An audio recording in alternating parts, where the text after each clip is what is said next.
Assalamualaikum warahmatullahi wabarakatuh.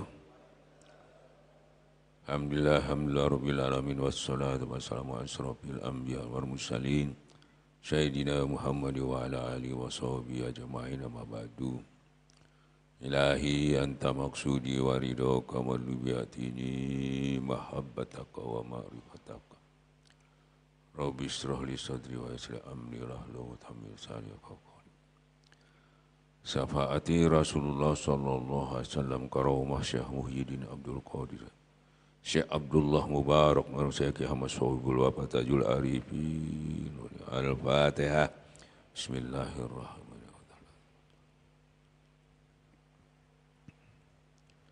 Ilahi anta maksudi wa ridhoka wa lubiyatini mahabbat. Iwan dan akhwat yang dimuliakan Allah, alhamdulillah. Hari ini Allah masih memberi hadiah kepada kita. Dengan kita diberi kekuatan, kemampuan bisa riadoh di tempat yang dimuliakan Allah ini, yang kita ketahui bersama, yaitu barang siapa setelah habis subuh terus dia tidak tidur, tetap beribadah, duduk di tempat sampai mencapai isyraq. Pahalanya sama dengan haji dan umroh.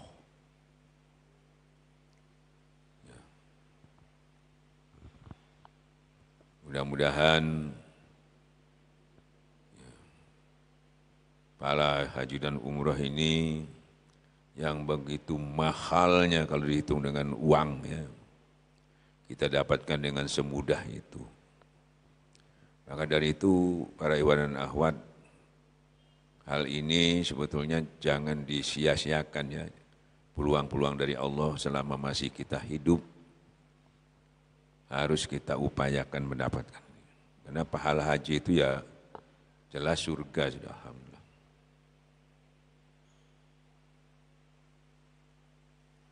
Iwan dan akhwat yang dimuliakan Allah. Satu lagi yang harus kita ketahui, tidur, kata Rasulullah SAW, sesudah subuh itu mengundang kepakiran, kemiskinan. Kenapa? Saat-saat itu malaikat rahmat itu membagi-bagikan, ya, rezeki. Rezeki yang bentuknya bisa materi, bisa kesehatan, bisa ketenangan, bisa kenyamanan. Dan tidak mungkin orang-orang yang terus melaksanakan itu, dia akan mendapatkan kemiskinan dalam kehidupannya. Baik miskin ilmu, miskin pengetahuan, miskin harta, insya Allah tidak akan terjadi kepada orang-orang yang terus-menerus mewujudkan itu, istiqomah. Kita belajar di sini ya seminggu sekali, ya. Tapi maksudnya di sini tempat latihan, ya. Ya di rumah ya diteruskan gitu, ya. Karena sebaik-baiknya sembahyang sunat itu sebetulnya di rumah. Kan gitu ya. Kenapa harus di rumah? Supaya hasilnya itu keluarga kita ini ku anfusakum wa alikum naro ini bisa terbias, terbawa kalau kita di rumah itu. Makanya sebelum sebaik-baiknya itu sembahyang sunat itu di rumah. Sebaik-baiknya sholat wajib itu di masjid. Ya.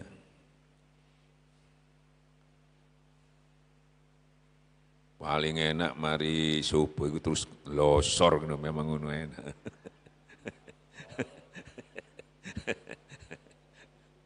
Enak pol ini. Itu Ate tang ini jam 09.00 langsung blow on tang, lolak ini. Orang-orang sing dok-dok, nagih utang tambah bingung. Memang bukan orang Islam saja, agama apa aja, keyakinan apa aja itu, hampir semuanya itu, kalau ritualnya itu hampir sama melek. Ya, terus dia meditasi, mengkonsentrasikan diri kepada Tuhannya. Yang dia enggak tahu persis Tuhannya, kalau kita kan tahu Tuhannya. Makanya kalau datang itu halusinasinya itu bentuknya macam-macam, dianggap itu Tuhannya. Entah itu cahaya, entah itu ini, kadang-kadang dia dapatkan halusinasi, digambarkan, dibuat patung, disembah. Karena dia enggak punya informasi dari Tuhan. Karena Allah itu, kita taunya Allah itu ya dari Tuhan juga.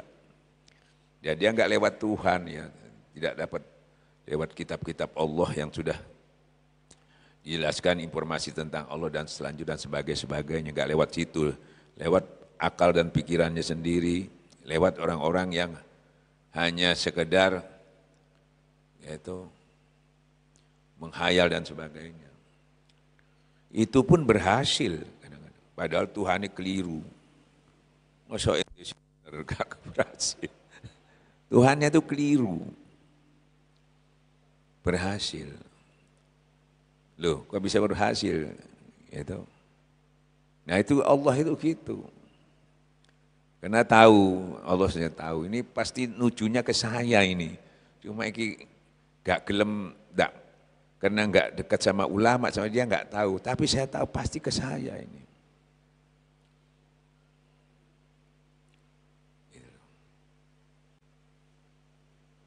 Makanya tetap dikasih hadiah, cuma hadiahnya itu istidrat.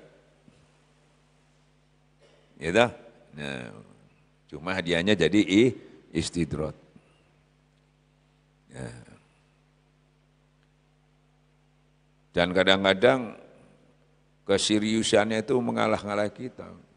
Coba kalau posonya dia itu pati geni, sampean enggak kuat sampai maghrib wis sana pati geni, gak mangan, gak sahur, ya itu.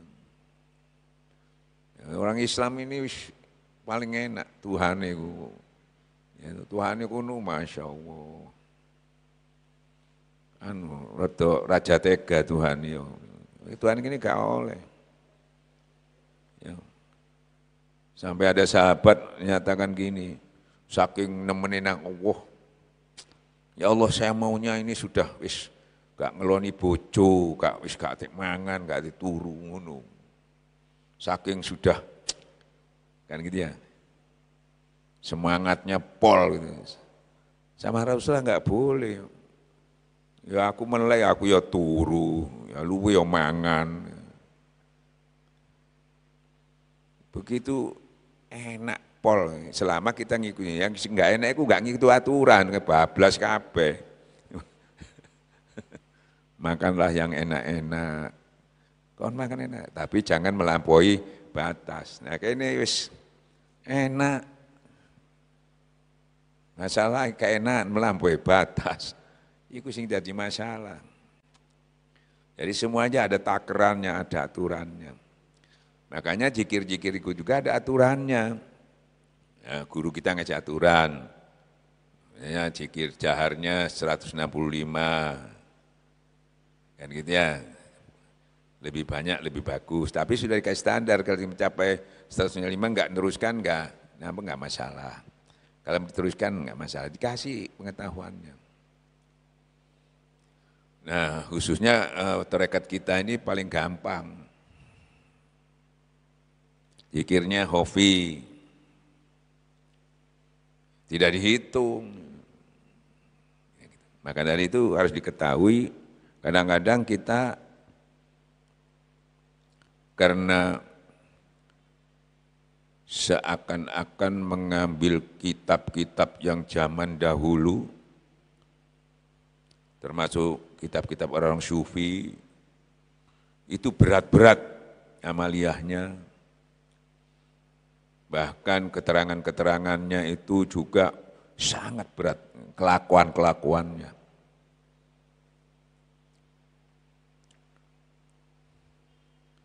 Jadi sebaik apapun, baik itu tulisan, yang kitab-kitab dibaca, khususnya kitab-kitab apa pada umumnya, maupun itu ilmu apa saja, apalagi khususnya ilmu-ilmu tasawuf,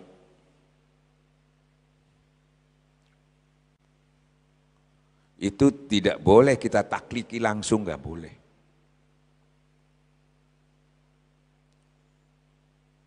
Kebanyakan itu ditakliki langsung.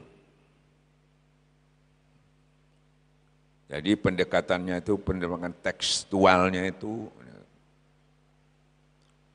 pendekatan yang spiritual, itu full. Sehingga hasilnya hanya orang-orang tertentu. Masyarakat-masyarakat yang ingin masuk ke wilayah itu untuk ikut, supaya mendapatkan apa yang didapatkan orang-orang soleh itu otomatis sudah minder dan pasti nggak bisa ngikutinya. Sekarang itu banyak begitu. Sehingga dikatakan bahwa pengetahuan tasawuf ini apalagi itu wah berat sekali, sulit sekali. Jadi hampir-hampir orang itu enggak tertarik. Karena apalagi setelah dia baca buku-buku hikam misalnya, waduh, enggak mungkin ini saya bisa lakukan. Makanya kenapa setiap 100 tahun itu ada mursyid kamil mukamil untuk mengevaluasi yaitu atau mensyarah kitab-kitab itu supaya disesuaikan dengan kondisi zaman. Itu yang bisa itu cuma mursyid kamil mukamil. Kalau mursyid biasa nggak bisa. Nah ini pun jadi pertentangan, seakan-akan guru mursyid kamil mukamil ini merubah. Padahal kan bukan merubah, karena Allah sendiri minta sesuai kemampuan manusia itu sendiri. Misalnya Syekh Sambas, melihat orang itu belajar torekat itu, apalagi namanya orang itu bakat terus kiai, sampai belajar torekat 5 torekat, 7 torekat, gitu. Kapan turune, kapan mangane, kapan seakan-akan orang bayangkan gitu.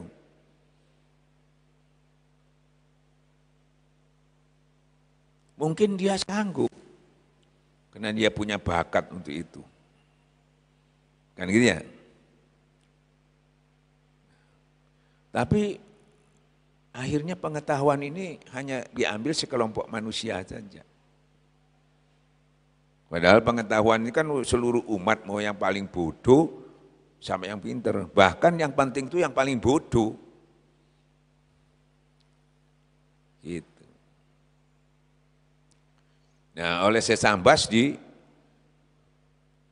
dijadikan, dimodifikasi sehingga yang 5 atau 7 itu jadi cuma Qadiriyah, Naksabandiyah. Disederhanakan, dan Naksabandiyahnya juga nggak diambil semua, sebagian.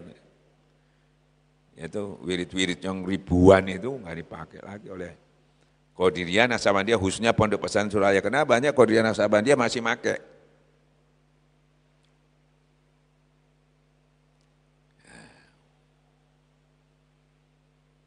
Jadi nggak boleh taklid begitu aja, nggak boleh. Jadi harus dievaluasi. Bahkan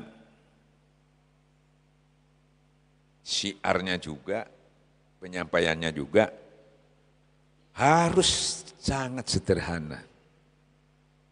Sehingga mudah dipahami, mudah diamalkan, ya, mudah disampaikan.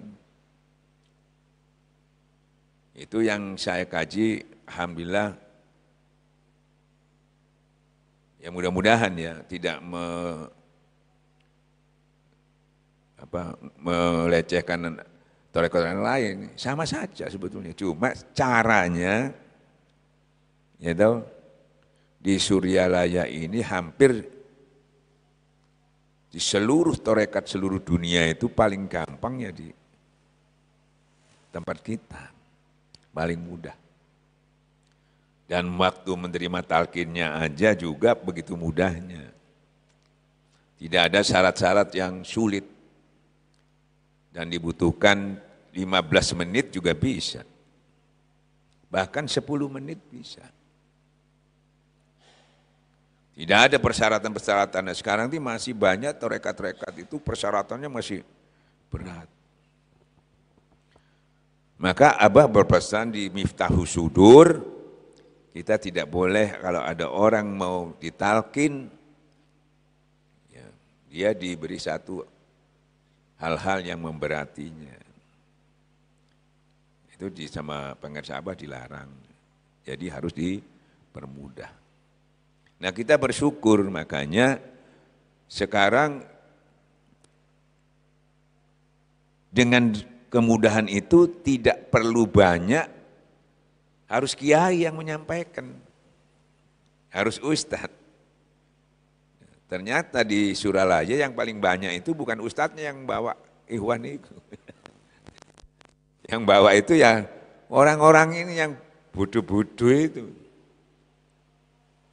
Loh, kok bisa tertarik? Bahkan membawa tokoh-tokoh, membawa kiai, kok bisa tertarik?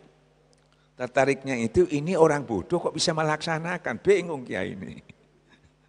Kalau orang pinter, biasa pinter kiai.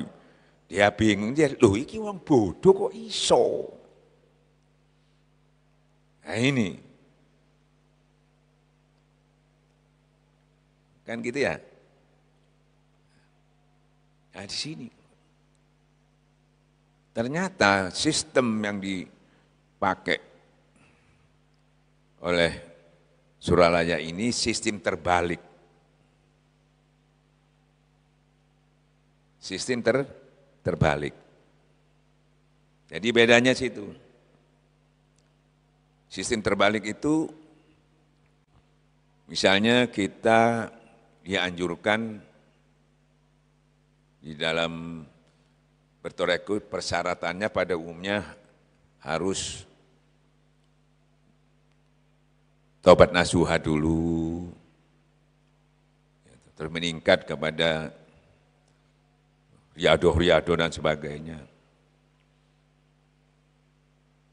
Bahkan harus imannya bagus dulu, seperti sering sampaikan, bahkan harus bisa baca kitab zaman dahulu.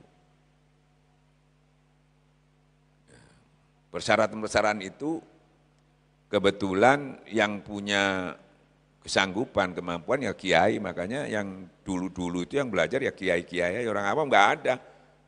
Jangankan belajar, deket-deket aja baca gitu, enggak boleh. Eksklusif betul. Ya. Jadi Pondok Pesantren Suralaya ini, Pangersa Abah ini merevolusi itu tadi. Ada gebrakan-gebrakan. Makanya katakan Abah itu saya angkat juga mujadid pembaharu. Nah untungnya kita, kalau enggak bisa sampean. Apalagi zaman dulu itu sampean kalau waktu ditalkin puasa dulu, ini dulu dan sebagainya. Sampai sekarang, kalau saya lihat di YouTube tuh Dr. Ar-Razi itu memang orangnya luar biasa ilmunya, pengetahuannya. Tapi tetap menerangkan bahwa kalau mau ditalkin tidak semudah itu. Harus tobat nasuha dulu, harus gini. Diajari dulu ini, baru nanti kapan ditalkin. Jadi sistemnya teks buku itu. Yang sering saya sampaikan pada 700 tahun yang lalu buku-buku kitab-kitab itu diturunkan karena nggak dievaluasi lagi dan tidak berani kadang-kadang. Karena merasa, wah ini kan Syekh Abdul Qadir Jailani dan sebagainya ini kan lebih tinggi.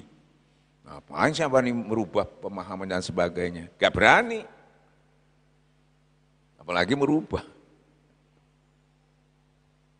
Boleh nggak berani. Karena yang mau berubah ini nggak selepel gitu ya. Makanya ini profesor kamu masih S1 ya nggak boleh memang. Tapi kalau sudah sama-sama kamil-mukamilnya, boleh. Itu Syekh Abdul Qadir Jailani sendiri di kitabnya Sir Astro mengatakan demikian, boleh.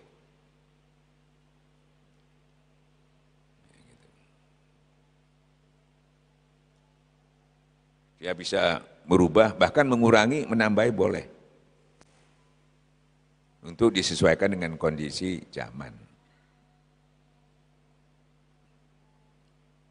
Sehingga yang berat-berat, yang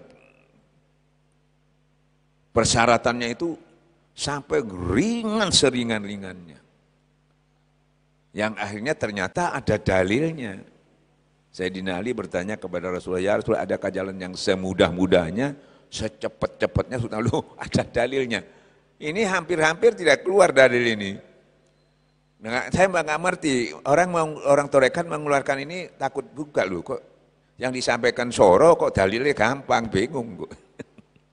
Kan ya, yang disampaikan susah, loh kok dalilnya gampang, apa tak gampang no. Tidak punya kemampuan untuk itu kadang-kadang. Alhamdulillah, persyaratan-persyaratan itu, syaratnya itu gini. Jadi terbalik. Syaratnya itu kalau kamu sudah mampu baru kamu kerjakan persyaratannya itu. Bukan persyaratannya dulu. Dan pasti mampu. Karena dengan kita istiqomah melaksanakan itu tadi, yaitu persyaratannya itu seperti kita bangun malam, ya ikhlas, ridho dan sebagainya ya.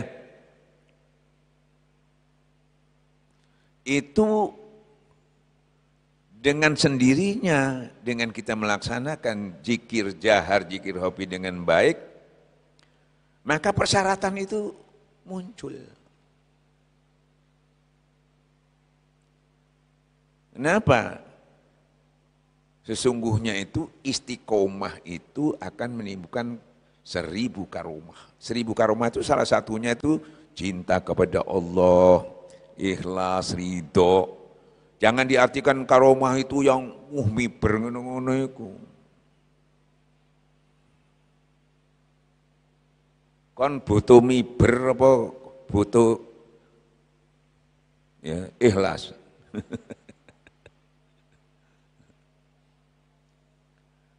Nah, kebanyakan munculnya itu ikhlas, ridho, qanaah, zuhud. Guru saya tahu, saya mau beritahu, berarti wali.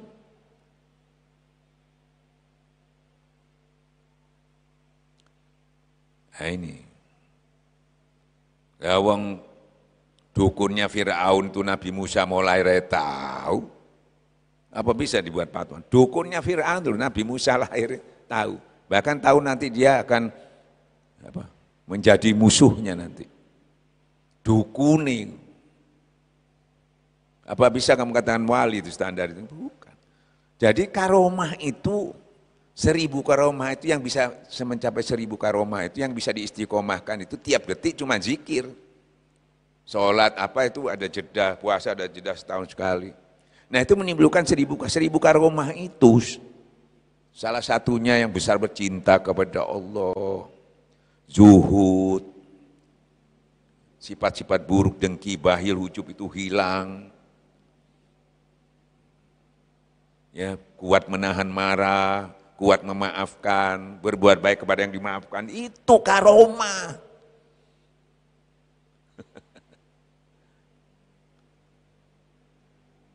Yaitu karomah yang bisa menimbulkan hidayah dari Allah, yang bisa memadam api neraka jahanam, yang bisa meredam siksa kubur. Itu karomah. Jadi kita jangan terpancing, wah orangnya bisa ngelihat, bisa gini, bisa gini. Masya Allah, itu kebanyakan itu jatuhnya ke istidrat itu. Hati-hati. Ya murid itu senang nyerita ngono. Makanya saya sampaikan, semua karomah apapun, bahkan surga yang isinya luar biasa itu, yang semua ingin menginginkannya, bagi orang-orang tasyawuf yang sudah muhakikin itu, dia anggap itu hal yang masih dikatakan murah itu. Seperti Rabi'ah mengatakan, sampai orang-orang soleh itu, orang-orang yang sufi, yang muhakikin. Wis dak mikir ngono-ngono, bakon lebono surga, bakon neraka, wis dak ono urusan. Dia maunya itu sebaik-baiknya tempatnya ada di sisi Allah.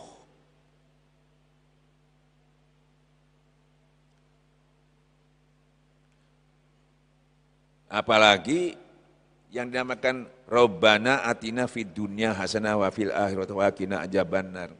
Kebahagiaan dunia dan akhirat.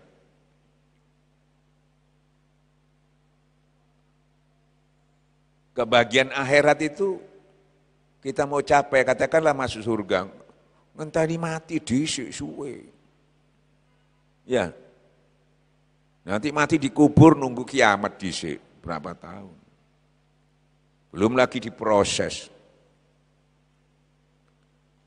Kalau mau masuk surga itu susah jauh, golek sing gampang. Yaitu yang punya surga. Di sini kita bisa. Kalau kita itu sebaik-baiknya tempat ada di sisi Allah, sudah seluruh tidak ada tempat yang terbaik. Dan kita bisa raih di sini. Sehingga ngenteni dokono. Makanya ada dalil yang mengatakan bahwa ada surga yang enggak ada bidadarinya, enggak ada buah-buahannya, enggak ada siapa-siapa, cuma kamu di situ bisa bersama Allah dan melihat Allah seperti melihat bulan purnama. Itu. Dan enggak ngenteni dokono, di sini bisa. Dan kalau kamu tidak bisa di sini berarti kamu buta. Kalau kamu buta di sana, lebih-lebih di sana kamu tidak bisa melihat Allah. Nah itu yang mau dicapai, itu namanya kenikmatan yang hakiki. Ya itu dikatakan karomah itu.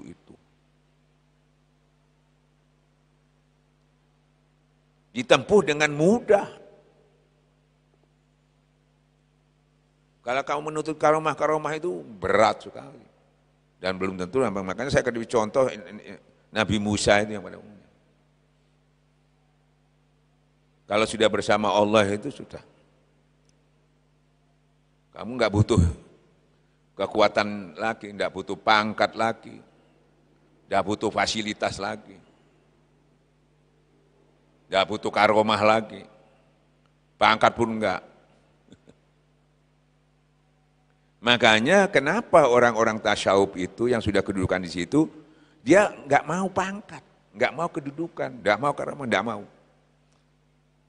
Karena dia tahu semuanya itu kenikmatan yang enggak hakiki. Ada yang luar biasa di sisi Allah itu, maka dia pilih itu.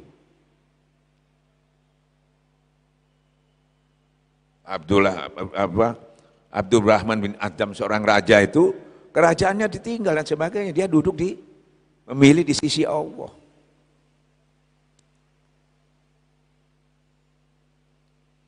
Karena dia mendapatkan nikmat di situ lebih dari apa yang dia kumpulkan, ya dia dapatkan.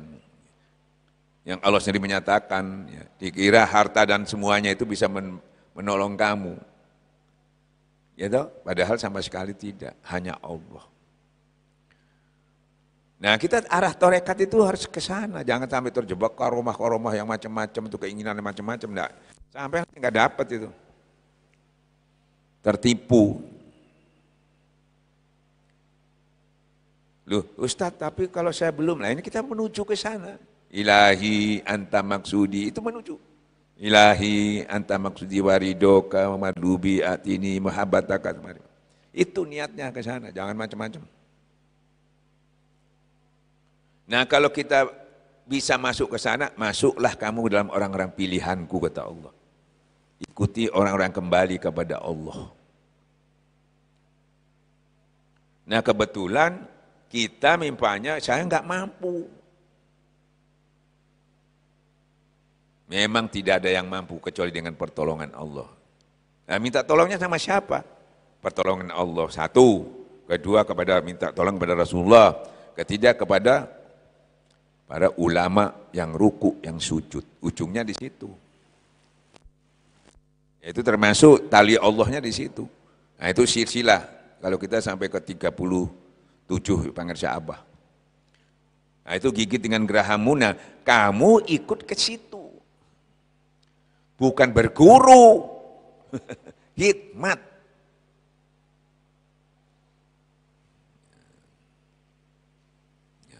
Hikmat itu terus ngikuti perkembangannya gurunya itu. Kemana dia ikuti. Sesuai dengan kemampuannya masing-masing. Nah jadi belum, walaupun dia nggak nyampe, nggak bisa menyampe, ini guru, ada guru. Kalau dia sudah nyampe jadi guru, dia yang nuntun. Kalau nyampe ya kita ikut aja. Maka saya beri contoh-contoh seperti mobil ya, walaupun pentil itu nggak ada nilainya, tapi kalau sudah masuk mengikuti satu komunitas itu tadi, dia sudah punya nilai, hampir semuanya sama, saling tolong-menolong di dalamnya. Kita harus seperti itu, jadi nggak ada beriman, kenapa? Karena kita sudah jadidu imanakum bika suratika la ilah, utuhkan imanmu yang berantakan dengan la ilah. Kalau sudah iman, jangan lagi minder, jangan lagi sesungguhnya kamu lebih tinggi dari orang-orang itu tadi. Gak minder lagi sudah. Ada orang yang hebat, karomah dan sebagainya, pengetahuan ini enggak. Gak minder lagi, enggak.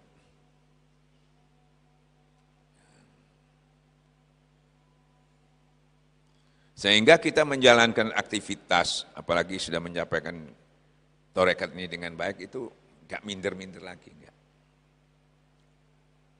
Nah ini keuntungannya kita bersyukur bahwa yang saya fenomena di masyarakat, yang saya lihat di YouTube ini banyak tarekat-tarekat ini tadi tidak jadi sederhana, tambah sulit. Karena selalu figurnya itu tidak dicontohkan tauladannya, tapi lebih banyak karomah-karomahnya. Sehingga akhirnya orang ini lebih banyak memilih untuk mencapai itu, apalagi orang awam.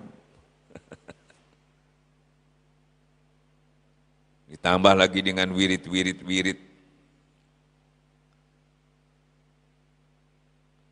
Kita jangan sampai terjebak di situ. Tetap apa yang disampaikan amanah dari guru kita, jangan menambahi, jangan mengurangi, sesuai dengan apa yang telah diamanahkan, kita laksanakan sebaik-baiknya. Nah itu sudah mengikuti kepada guru, insya Allah sampai kepada tujuan. Tujuannya apa? Tujuannya kemenangan itu husnul khotimah. Bah kamu pinternya bagaimana, bahkan kiai ini ilmu sampai tutup endi, bah kamu pengikutnya 1 juta orang. Ya. Kalau udah husnul khotimah, ya pengikutnya banyak 1 juta orang. Waduh, ilmunya luar biasa. Sampai meninggal tuh dipuji-puji terus disampaikan kehebatannya, pengaruhnya. Kan gitu ya. Tapi matinya enggak usah tahun ini mah.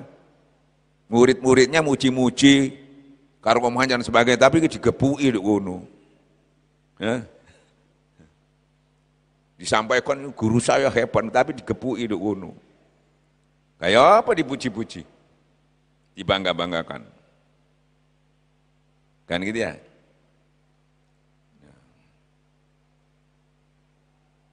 Jadi bukan tujuannya cuma bagaimana husnul. Ternyata husnul khotimah itu kunci husnulnya cuma zikir. Harta dan anak pinakmu sedikit pun tidak menambah kebaikan. Kecuali qalbun sah, hati yang bersih. Makanya sebanyak apapun pengetahuan orang itu, kalau tidak bersih hatinya, dan bersih kalau tidak zikir, lewat mana nggak bisa. Allah tidak akan pernah kamu akan mendapatkan kebahagiaan di dunia akhirah. Karena Allah sendiri menyampaikan berbahagialah orang yang membersihkan hatinya. Celaka orang yang mengotori, intinya ke situ. Pinter, hebat dan sebagainya. Itu iku. Sampai tidak pinter, jika pelajaran, nggak iso. Masih bodoh. Kalau cuma membersihkan hati aja, kabeh iso, cuma zikir tok. Enak kan? Padahal itu menentukan. Tutup sampai hafal Quran itu senentukno. Tutup pangkatnya sampai yang jadi ulama, jadi kiai menentukno tutup. Bukan karena banyak pengaruhnya. Bukan. Ini taruhannya. Pasti bisa sampai ini. Makanya saya sering ngasih ilustrasi, misalnya penyanyi. Penyanyi itu luar biasa, yang ngagumi dunia, banyak fan-nya. Sampai meninggal masih dipuji-puji, Masya Allah suaranya hebat. Padahal dia sudah meninggal, ini dipuji-puji tapi ikut digebui. Yang nih jangkrik, puji-puji, aku digebui, kon puji-puji doa, tambah digebui, aku gara-gara kon puji terus. Karena suaranya enak. Di orang-orang muji juga, Masya Allah. Dari ini sing mati baru aku tak kayak kira, jadi ngono, gak nyanyi aku. Kan gitu, gak tertipu. Jadi banyak sekali orang dipuji-puji tapi don jero digebui. Wis gak puji-pujian gak apa-apa, kayak selamat.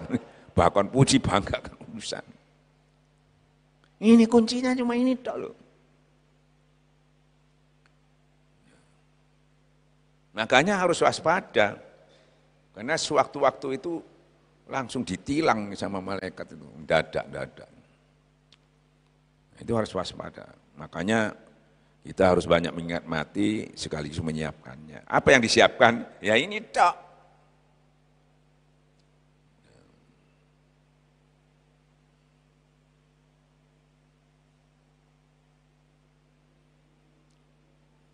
Jadi saya menyampaikan maksudnya kita sekarang ini teknologi penyampaian itu di YouTube itu banyak sekali. Jangan sampai terpengaruh. Kalau ada yang enggak paham, tanyakan kepada saya. Karena kelihatannya orang banyak netizennya, hebat, benar-benar hebat gitu. Hebat, tapi kita nggak bisa melakukannya, nggak bisa niru, itu siapa? Kan itu ya. Hebat itu seperti dalil tadi, mudah utama, mudah diamalkan. Tidak pernah cerita macam-macam. Saya berguru di situ suralnya 40 tahun lebih. Tidak pernah abah itu cerita, ini mbah saya, sisilah saya sampai ke sini, sampai ke Rasulullah, gini, enggak pernah. Sekali aja sesanda. Kan banyak orang menceritakan itu bahaya loh. Kadang-kadang untuk membanggakan keturunan. Bukan tidak boleh, tapi sangat rentan. Makanya abah itu loh, kok enggak seperti pada umumnya. Yang lainnya itu saya turunnya ini sampai ke Sunan Giri, Sunan ini, sampai Rasulullah. Abah juga enggak pernah seperti pada umumnya tuh, saya ketemu Nabi, saya ketemu Syekh Abdul Qadir Jalani. Saya ketemu Nabi Khidir, enggak ada. Enggak pernah. Tapi kalau kita di YouTube itu Masya Allah, orang sih tiap hari ketemu Nabi Khidir, ada setiap hari ketemu macam-macam. Apa enggak bisa? Enggak ada masalah, tapi kita jangan masuk ke wilayah itu. Ambil yang mudah, nanti sampai, kok aku enggak ketemu ya, enggak ketemu iki kok ya opo. Kalau saya ilustrasikan secara hakikatnya itu, kita ini sudah kumpul bersama orang-orang pilihan Allah itu. Selama posisi kita ada di sisi Allah itu ada siapa? Ada Nabi, ada Syuhada, ada Solihin, semua ada di situ kumpul. Syuhada, itulah sebaik-baik teman. Ada guru kita. Karena dia ada di sisi Allah, kita berzikir, ada di sisi Allah, dia sudah kumpul. Jadi Abah itu selalu kalau ketemu, nasihatnya itu, karena sebaik-baiknya perkataan itu cuma zikir. Zikir. Bah, saya kok masih enggak karu-karuan, bah kok padahal sudah ditalkin. Ya toh. Jawabannya enggak banyak. Kenapa enggak banyak? Yang bisa kamu lakukan yang dijawab itu. Zikir, ya, pasti bisa. Enggak gini ya, ini begini, ini baca, gini. Enggak iso. Zikir, ngerti tok. Enak pol. Seperti saya dulu begitu, zikir, sana lagi, zikir, tok. Ternyata seperti saya katakan tadi, ya toh? Enggak diajari baca doa ini, enggak. Cuma zikir tok, doa ini baca, enggak. Kenapa? Setelah sekarang baru tahu ya, ternyata, itu apalagi kita yang bodoh-bodoh ini kongon duo, cek doa tambah bingung. Ngapalnya soroe. Ternyata zikir itu Masya Allah lebih utama dari ibadah-ibadah yang lain, dan barang siapa ada orang berzikir tanpa berdoa, kemungkinan dia itu sudah menolong kita yang duo nega ison duo, lebih aku utamakan daripada yang minta. Ya oh. Masalahnya zikirnya zikir yang mana? Yang diambil dari hati guru yang bersih, yang kamil mukamil. Itu. Jadi setiap Abah itu, bah, gimana saya ada musibah begini, zikir. Loh kok zikir mana? Loh memang sesungguhnya kalau orang beriman itu kenapa dia mengatakan inna lillahi wa inna ilaihi raji'un. Sekarang saya mau tanya sama sampean. Sampean diberi seseorang kiai, kalau kamu kena musibah, orang beriman itu membaca inna lillahi wa inna ilaihi raji'un ya. Dari Allah kembali kepada Allah, artinya bahasa Indonesia. Disuruh baca itu apa milih zikir? Ya. Disuruh baca itu inna lillahi wa inna ilaihi raji'un. Ya toh. Kalau Abah enggak ngasih innalillahi zikir. Bedanya apa innalillahi sama zikir? Kalau innalillahi itu memberi keterangan, kembali kepada zikir itu sudah kita lakukan. Nah, iki oleh keterangan anto innalillahi wa inna ilaihi, keterangan itu ilmu itu tapi kita belum mewujudkan kembalinya kepada Allah. Makanya mudah kalau inna lillahi wa inna ilaihi raji'un. Tapi enggak zikir, bagaimana mau dekat sama Allah? Ya. Jadi zikir itu sudah segala-galanya. Maka saya simpulkan tentram zikir. Salat waqimus shalah zikir. Sabar, Allah bersama orang yang sabar, zikir. Khusyuk zikir. Ikhlas zikir, mati zikir. Tapi masalahnya zikir yang mana kan gitu ya. Nah ini enggak ada yang ketinggalan sudah. Jadi kita ngajar ini mau yang bodoh, yang maling, yang bajingan, apa enggak ada yang ketinggalan. Nah itu dikatakan di dalam Quran ada satu kelompok yang selalu berbuat hak dan berbuat adil. Adil kena kabeh. Dan bisa semua. Bisa semua. Nah ini siarnya para wali-wali dulu itu suksesnya ini yang dipakai. Jadi ditanami bibit solehahnya dulu itu. Ya kalau ada bibit solehahnya mana bisa. Sesungguhnya orang-orang beriman itu disampaikan ayat-ayat, bibit solehahnya sudah ada. Baru nambah, itu, baru berkembang dia. Siramannya itu. Jadi mau balik itu sebetulnya tukang siram. Lah disiramnya gak ada bibitnya metu apa nih. Jadi ada sistem, orang sufi itu ada sistem yang sistem itu akan kalau dilaksanakan pasti berhasil selama dia tidak keluar dari sistem itu. Nah orang ini nggak punya sistem, orang nggak mesti yang ikhlas ya, nggak bisa moro-moro ikhlas tekondi. Yang cinta kepada Allah, ya apa cinta, cidek dorong kenal dorong cinta, sistemnya nggak bisa. Walaupun yang disampaikan benar, yang dianjurkan benar, tapi sampai yang tidak bisa melangkah ke sana, tidak bisa mewujudkan itu. Nah, tarekat ini membantu. Akhirnya yang sulit-sulit pun kita bisa laksanakan. Kenapa jadi kuat? Karena kita bersama Allah yang kuat. Kenapa jadi menang? Karena kita selalu hayyal al falah, dipanggil akan diberi kebahagiaan kemenangan. Dapat kita. Jadi yang berat-berat itu kena kita laksanakan, power kita kuat, semuanya bisa akhirnya. Syarat-syarat yang persyaratkan ini. Tapi syarat-syaratnya tidak dimulai dari baru belajar. Sesudah belajar, persyaratan itu akan tumbuh dengan sendirinya. Nah selama ini selalu persyaratannya dulu, akhirnya persepsi seorang, waduh, tidak mungkin saya bisa mengikutinya. Jadi orang pesimis dengan tarekat itu karena salah menyampaikannya. Kan gitu ya? Nah ini mudah-mudahan dengan pemahaman ini kita jangan lagi, wah soro, tangi bengi soro, mau cinta soro, jangan lagi. Kenapa? Untuk mencapainya cuma modal zikir. Soro ya opo, soro ya kok enggak zikir. Tapi modalnya untuk beli itu semua dari zikir. Nah kamu zikir soro enggak?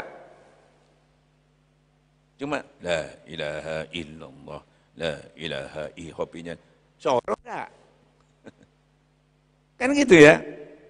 Jadi enggak ada yang sulit selama kamu lewat mengambilnya lewat zikir. Kalau enggak lewat zikir ya soro, Pak. Kenapa? Kita baru melangkah karena tidak bersama Allah dibegal sama iblis. Wa may yasu an dzikrahman yaqayyid law saytuna falu qarin. Karena kamu tidak bersama lupa kepada Allah dibegal. Yang celakanya lagi melakukan tapi hatinya yang dibegal.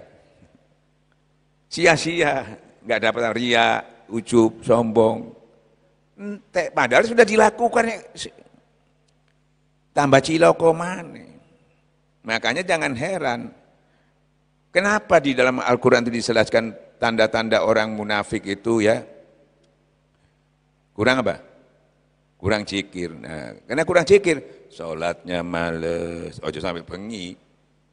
Sholatnya ria. Kurang apa? Apa kurang pintar, apa kurang zikir? Kurang zikir. Bahkan bukan lagi kedudukannya munafik. Serem ngalang-alai wong kafir kon dideket neraka intipe ngono. Apa kurang pintar apa kurang zikir? Apa kurang pangkat apa kurang zikir?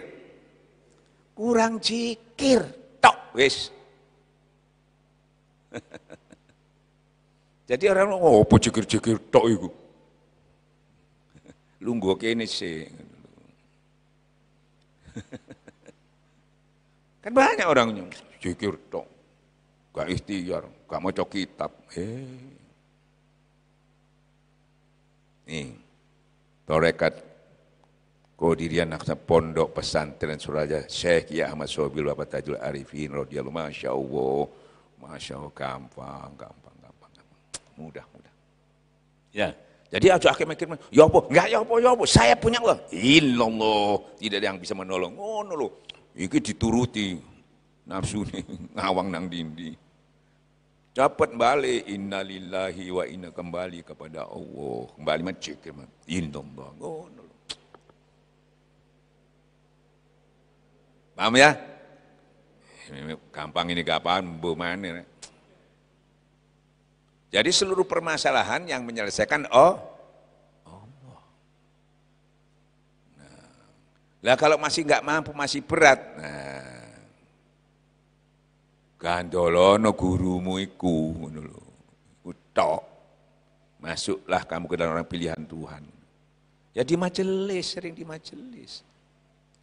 Karena di majelis itu Allah terus langsung memerintahkan malaikat. Gitu, ana wong kumpul-kumpul jikir paranono. Wong celuk kabeh, kumpul kabeh. Kayak saiki iki, wah akeh ndukur iki. Pengin delok ndak? Ya pengen delok sik picek pengen delok. Masih buta. Saya kiranya hati hambaku itu bersih, dia bisa melihat kerajaan di langit. Ya toh, bayang no. Gak ndelok Amerika iso delok duk TV ini. Tapi kuno ape ndelok ape opo? Be iki. Ya, wis ngono ae wis. Ngaji embongan yang ini kan dalal-dalul akeh-akeh. Ya, Pak, ono sing takon enggak? Ini Pak Profesor, ayo. Cek suasanane rada rame. Mana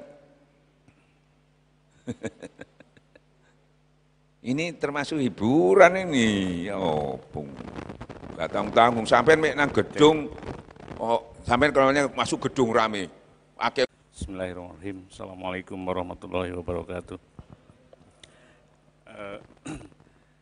Tadi sudah sangat gamblang Ustadz menyampaikan bahwa untuk mencapai kebersihan hati ya hanya dengan zikir. Saya kira ini sudah merupakan ujung dari akhir perjalanan kita menuju kepada Allah. Hanya yang paling susah itu dikatakan bahwa ketika kita ingin menuju Allah itu harus melalui Allah juga. Jadi dengan Allah lah gitu, tidak dengan tawakal, karena Ibnu Mansur pernah bertanya kepada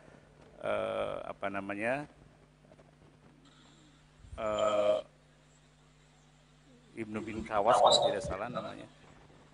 Beliau bertanya, Ibrahim Al-Kawas bertanya kepada Ibrahim Al-Kawas. Beliau bertanya, Ibnu Mansur bertanya kepada Ibrahim Al-Kawas. Pertanyaannya, di makom mana engkau meriadah jiwamu?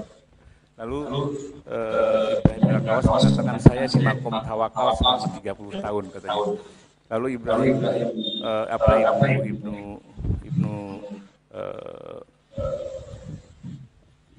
siapa tadi yang bertanya lupa.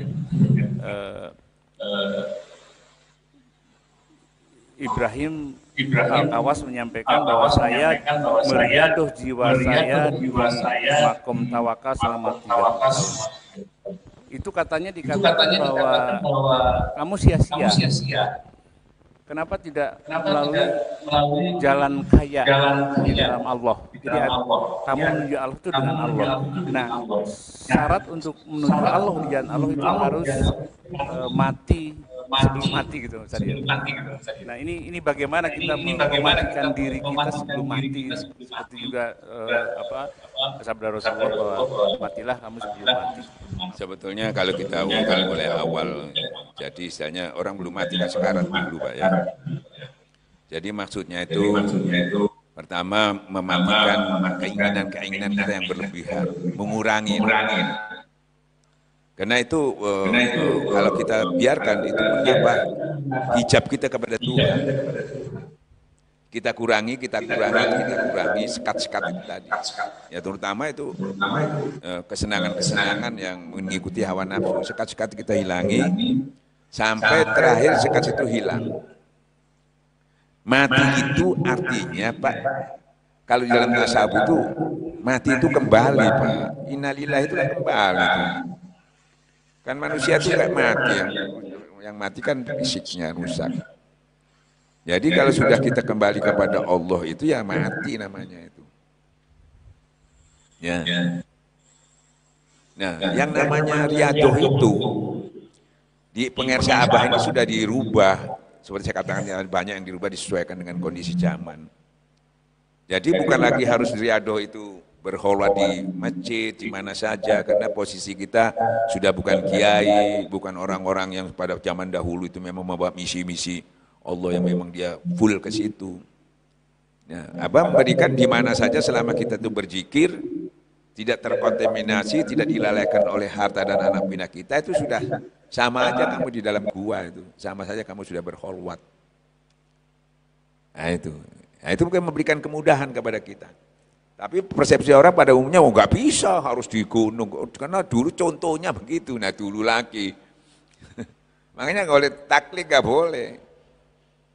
Kalau taklid lagi orang, di dulu sekarang nih gua aja sudah jarang, sudah dibangun Mak Soro, dinding ya. Ya gitu. Jadi diberi kemudahan. Jadi zikir aja sudah. Riadohnya ya zikir. Nggak ada lagi. Ya, nanti semuanya dari zikir itu baru menimbulkan buah. Makanya diibaratkan jadi mutu bagi khususnya Tarekat Quran Pondok Pesantren itu, mutunya itu yaitu di surat Ibrahim itu. Seperti pohon yang akarnya menghujam ke bumi, ujungnya ke langit, dia kokoh, dia kuat dan setiap saat berbuah. Nah, jadi istilahnya itu akarnya menghadap ke bumi itu zikir khofi, yang keluar ini zikir jahar, yaitu yang tampak, yang kelihatan, ya, dan orang melihat buahnya dan orang mengambil buahnya di situ. Nah, makanya jangan berhenti sampai berbuah, sehingga yang jelas kita ini sebaik-baiknya manfaat bagi orang lain. Jadi kita nggak terlalu banyak untuk mencapainya itu memang bersama Allah. Masalahnya kena bersama Allah kan langsung dijegal sama setan ini.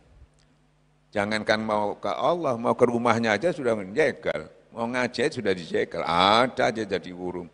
Mbo ngantuk, mbo apa, mbo ya apa. Mbo males. Gitu. Jangan sampai ke Allah, ke rumahnya aja sudah dijegal.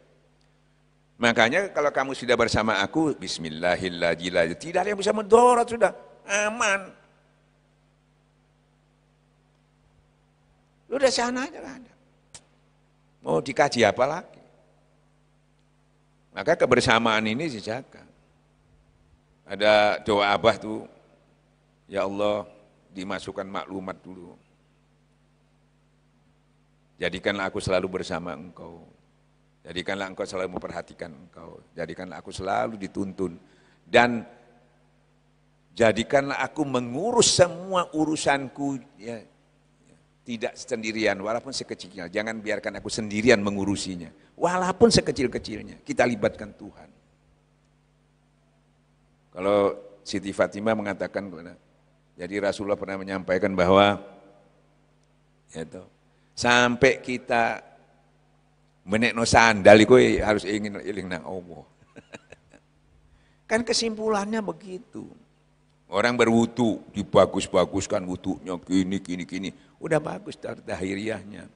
Tapi kelalaiannya itu dia tidak ingat kepada Allah.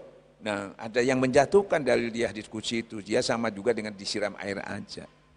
Makanya tarekat itu pelengkap kekurangan-kekurangannya. Karena seluruh yang kita lakukan Allah yang mencukupi. Nah, Allah mencukupi kalau kita tidak bersama Tuhan, yang cukupi siapa? Enggak ada yang bisa sempurna. Sebelum Allah bersama kita baru sempurna, disempurnakan sama Allah.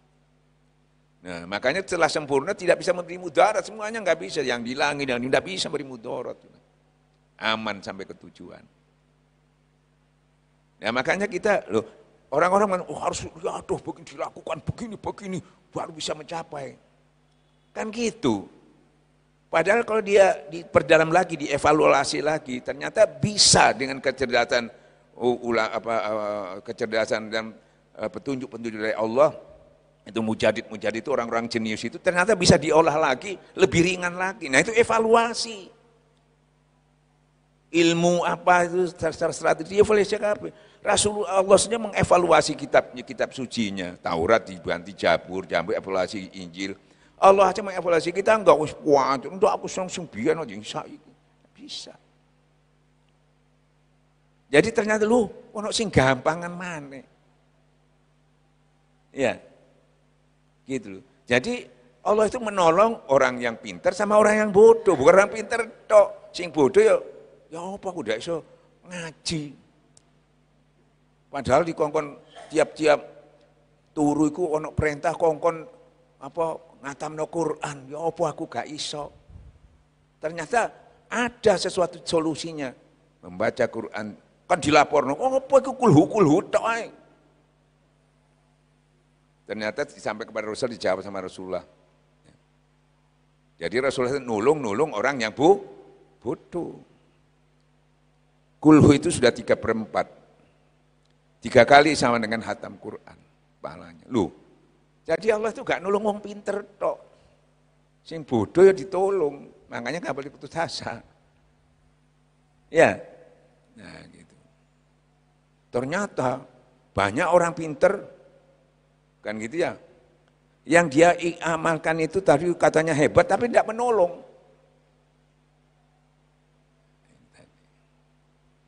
Makanya dia tidak akan dapat pencerahan ini sebelum dia fas'alu ahla dzikir in kuntum la ta'lamun. Tidak bisa dia dapatkan.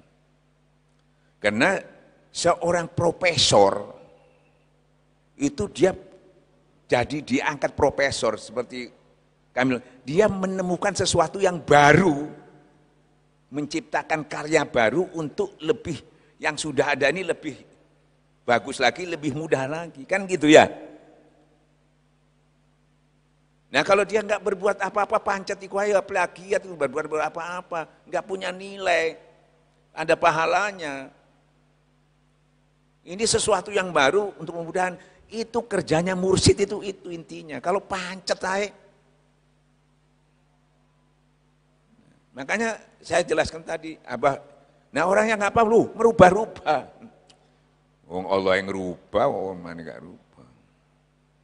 Dirubah lebih baik kan, sampai kan seperti teknologi gitu kan. Bukan salah, tapi dirubah. Mosok wis zamane ate flash disk. Ya toh, kon sing gawe tip gede kuwi.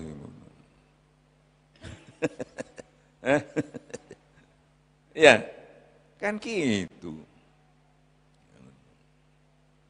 Jadi seperti teknologi itu, kan dalilnya kata hari ini harus lebih baik dari hari ini kemarin terus kan sampai dan akhir harus lebih baik daripada permulaan. Lo ya apa sih? Nggak oleh stagnan, nggak bisa. Itu stagnan. Dulu mana? Sekarang ada wali sekarang kok wali dulu. Seakan-akan nggak ono wali dulu.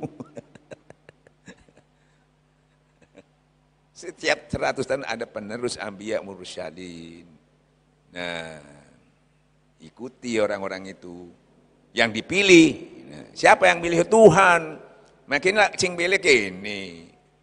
Ayo sampe nang bilang bingung, sing iki apa kiai iki bingung. Oh kok ngene ngalimane. Oh, doa terus. Wong kiai jutaan. Tapi kita enggak milih, dipilihkan. Nah, kita berterus dipilihkan gitu. 37 tahun ujungnya khusus kita ya, tarekat kita. Abanomu, enak tuh dipilih no. Nah, apa dipilih siapa? Dipilih Abah Sepuh sampai saya Abdul Qadir sampai ke Rasulullah sallallahu alaihi wasallam dipilih kan enak toh. Milih dhewe bingung, Pak. Iki aku milih sing jenggotan aku. Oleh aku, tapi aku enggak duwe jenggot, Kak. Aku milih sing anu ae. Lho sore melok jenggotan itu aku enggak jenggotan. Minder kok. Ya toh? Jadi kita dipilihkan, sudah dipilihkan enak, tinggal apa? Sami'na, ikuti, wis mari. Oh, enak pol wis. Nah, memilih dewe kan bingung, Pak. Ya, masalahnya secara dair kita lanjero nih. Apalagi ada istilah ulama su, pasti ulama su ya apa? Gitu. Nah, buktinya kan banyak yang salah pilih, orang-orang melok sing teroris, bunuh diri. Nah, itu kan salah pilih itu. Banyak yang salah pilih itu. Nah, ya, tapi kalau kita dipilihkan insya Allah, selama pengersa Abah masih hidup, dia langsung bisa memberikan pencerahan. Ada apa? Jadi urusannya bukan masalah apa, urusan negara pun kalau ada apa-apa, langsung mengeluarkan maklumat, hati-hati ini. Ada Kristen, ya kayak mana sono toh. Tinggal untuk pemantapannya tinggal ribi toh kepada apa, selesai. Gitu. Jadi enggak tahu. Makanya apa tidak bisa nulis kitab tebel-tebel. Kita minit toh. Malah tak tebeli nulis yang tipis saya mocone gak diwaca. Wong-wong kayak awak dhewe paling males ngono-ngono. Ya. Mek kiai memang dia butuh betul karena dia butuh referensi, butuh ceramah, butuh wawasan. Kan gitu. Jadi Abah tahu persis. Jadi Abah tuh, kok sama ini tok. Padahal buku tasawuf yang dibuka sama ini tebel-tebel. Coba lihat di YouTube itu kalau orang buka buku tasawuf, ayo tebel-tebel. Tapi Abah memberitahu, masih cilik ini kunci. Ya, kunci lah, gak perlu gede-gede. Kan gitu.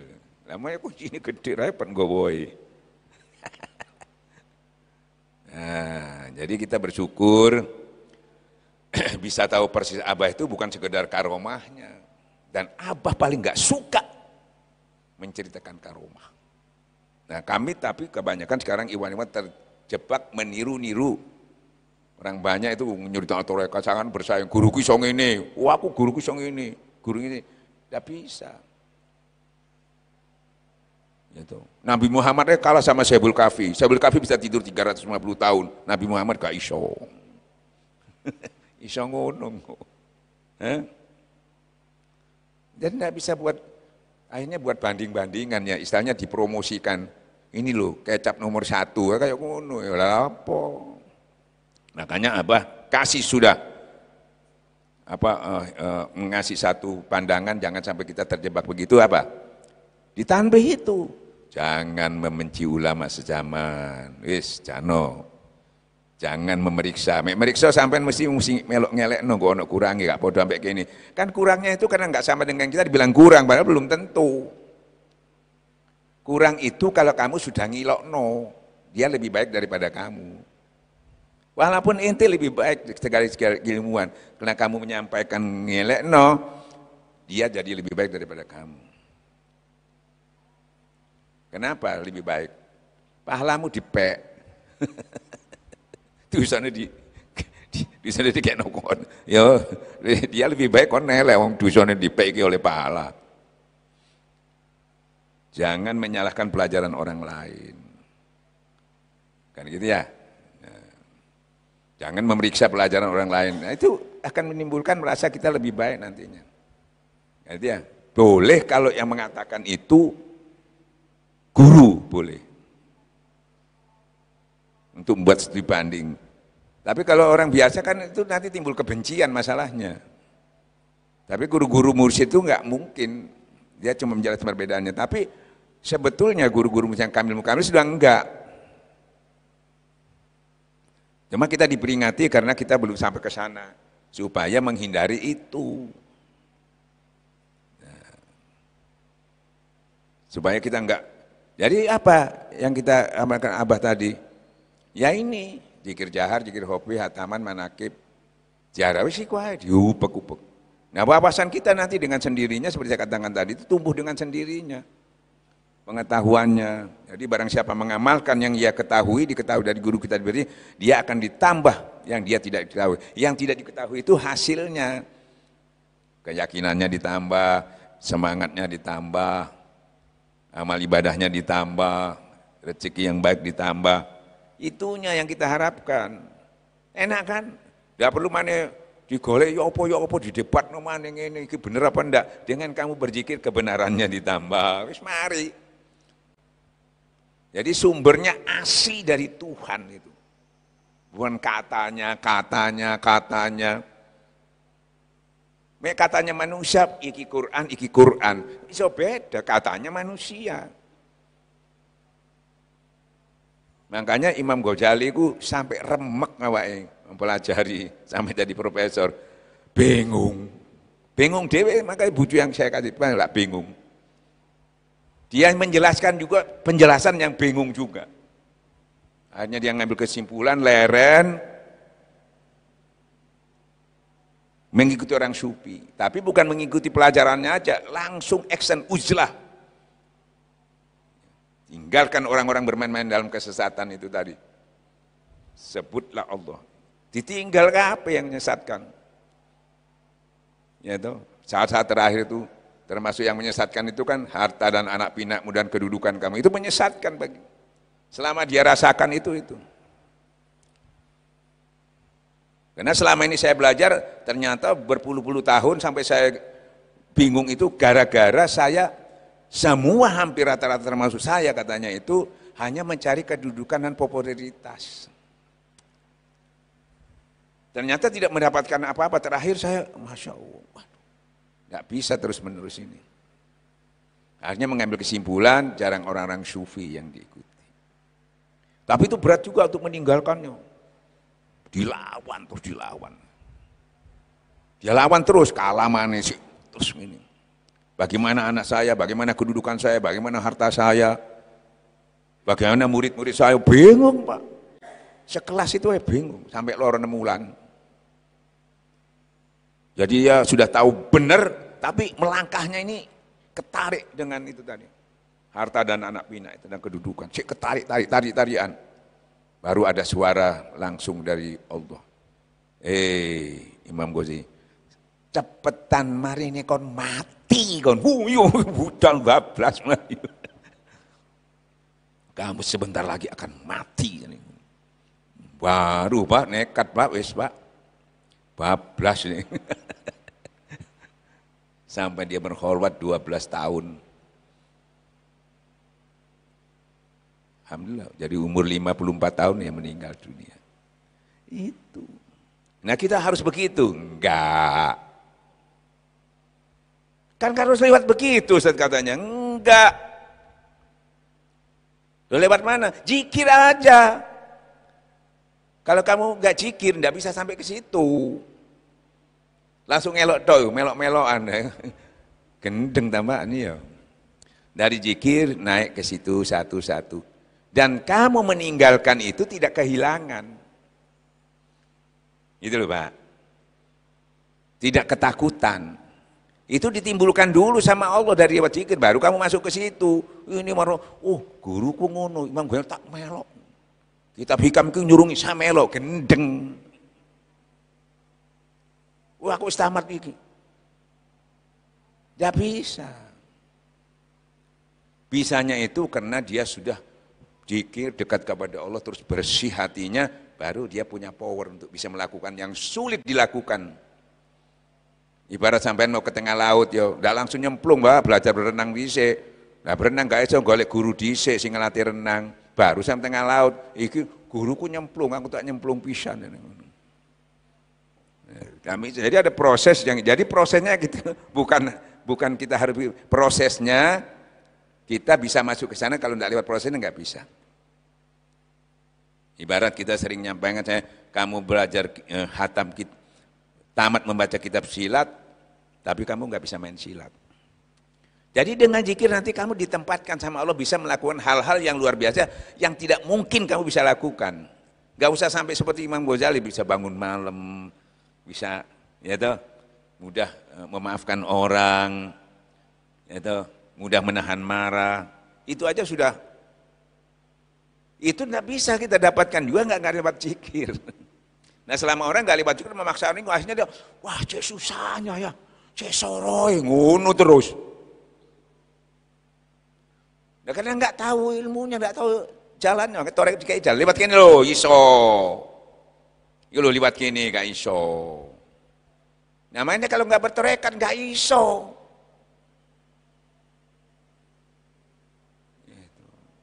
Cuma kalau bertarekat wiritannya ini bukan untuk dekat sama Allah, dekat sama menuruti hawa nafsu.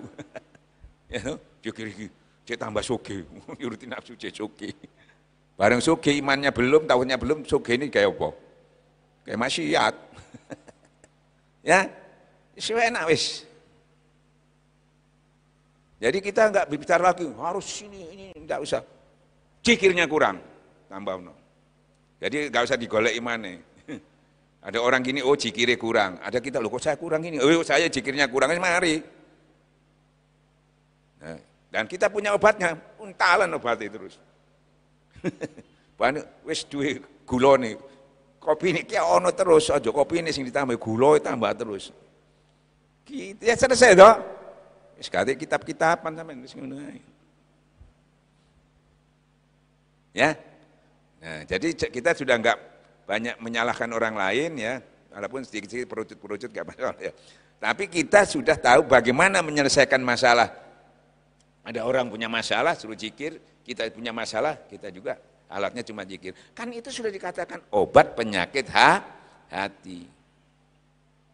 Ya, Pak, obatnya zikir. Lah kok mbalok liyane iku lho. Ono mana lah obatnya penyakit hati? Dia zikir lah, kamen ngambil liyane iku opo?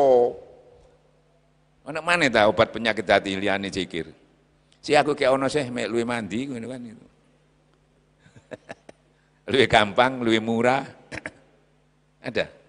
Enggak ada. Lah kok masih cari yang lain selain zikir? Topo ndak zikir. Masih sambil kerja, ambil zikir, jenenge topo. Dia bertapa di tempat yang ramai. Tambah hebat mana. Ya. Wah, Masya Allah. Enggak lulus kan menen. Saking gampang. Makanya dilatih. Manusia bisa karena enggak ada ilmu akeh-akeh mana, balik mana lah. Debat mana. Yang seperti saya terangkan satu lagi, habis ini kita sholat duha ya. Ya, kemarin juga saya terangkan, ibarat kita seperti Ustadz Zuhri. Pak Suri, sampai nang omah kono Pak Suri. Ya, tapi omah kono iku anu lho ya, peteng lho. Ana ula nduk kono, ana kalajengking akeh lho nduk kono. Ya. Tak kandhani to sampean. Oh ya Ustaz. Oh, kan gitu ta. Padahal wis dikandhani. Kita ini sering dikasih tahu sama kiai, ojo ngini, tapi tetap salah. Ya, tetap keliru padahal sih kandhani. Apa sebabnya?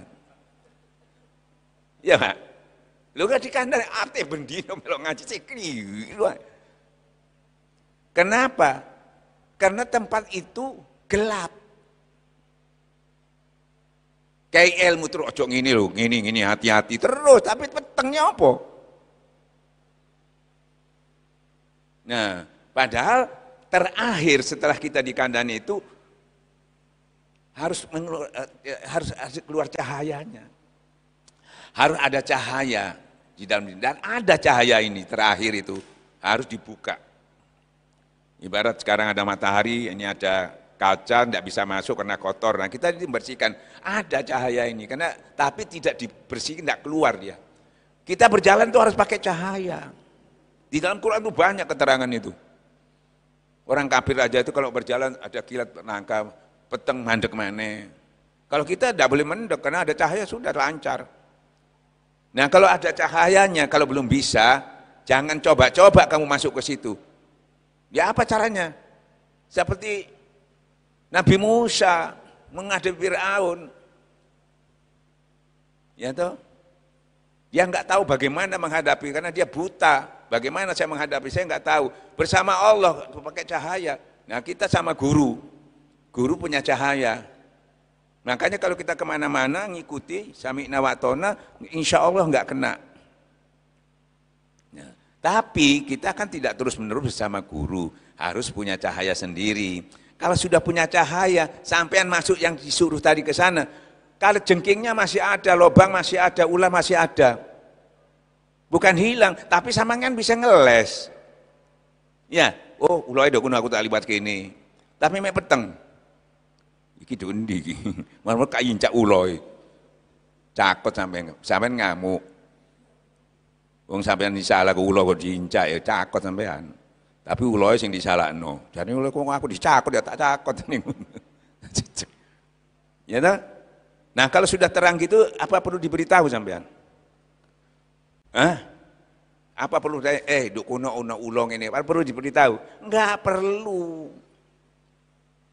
Ya, nah makanya ini butuh cahaya. Ini cahaya ini belum keluar. Masih ilmu ini tutun dia, ini durung bersih.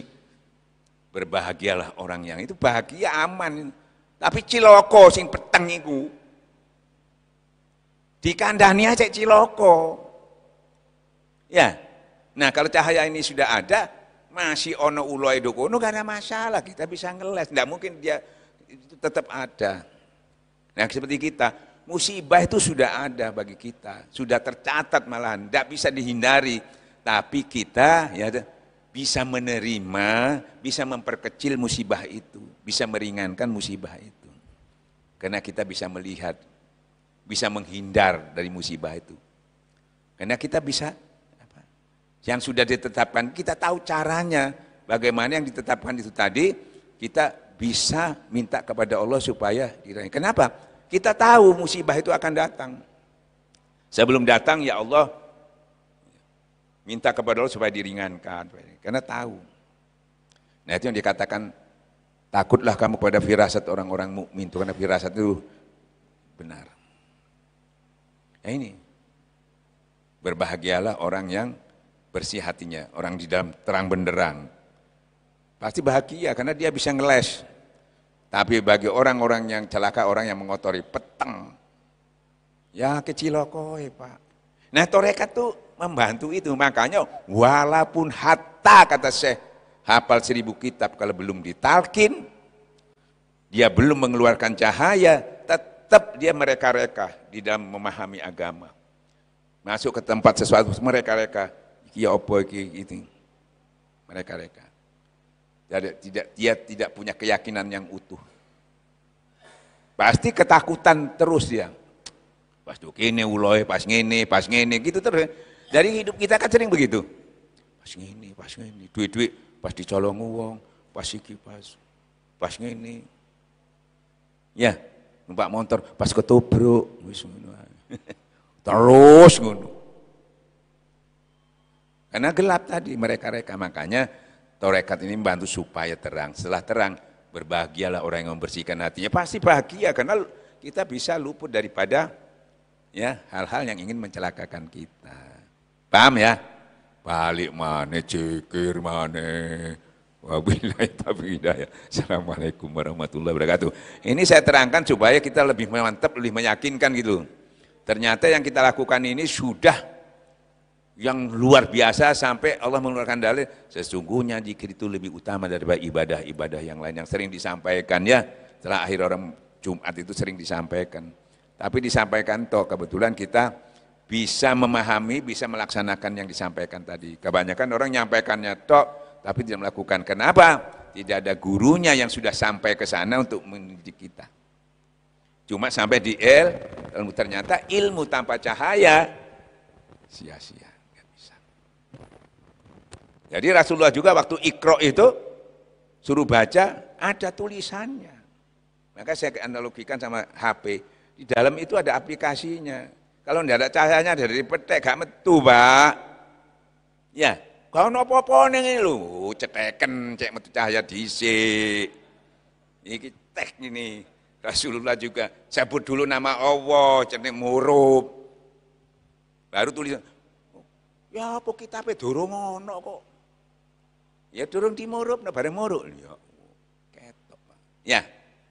Waduh, aku takon, dalilnya mana? Dalil mana?